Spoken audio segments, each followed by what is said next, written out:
Well, I'm Dennis Schmidt with Sandia Aerospace, and this is the STX-165 Transponder I'm going to show you. The STX-165 is a Mode C transponder with built-in encoder.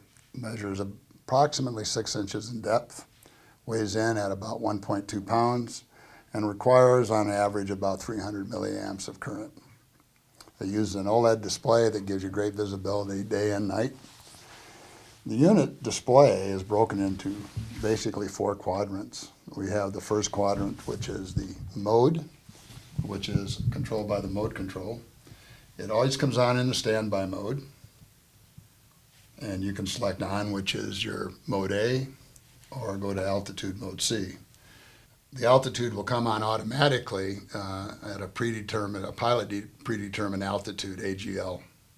We also have the code quadrant, and we can select which code we want by bringing on the cursor and turning the data to whatever code we wish to have in there. When we got the proper code, we press enter, and it has been selected, and that is our new output code. Like almost all transponders, we have a Vfr Push Button. When you press that, it selects a VFR code, which again is user selectable because some countries have different codes than 1200, and some operators have their own specific code they want to use. In case we hit that by mistake, we can call up the last code by pressing the VFR button a second time. Our lower quadrant, we have a built-in encoder, so we do show you pressure altitude of where we're at. And if you install our optional OAT probe, you can also look at density altitude, in this case 7,000 feet. Really important at high altitude in the summertime. Every year we lose people due to density altitude accidents. The other thing we can show if you put in the OAT probe is your digital outside air temperature. Or if you prefer, you can select nothing down in that corner. We have, in this quadrant, elapsed flight time. Elapsed flight time is the time either from when we turn the unit on, or like the automatic turn on of the mode C, the pilot can select an AGL in which he wants that to start, because usually I want it to start after I take off. We also have an up timer so that I can time things like holding fix, or if I want to time a leg or a fuel tank. I can do that, and just by pressing enter, that will begin counting up when I select that.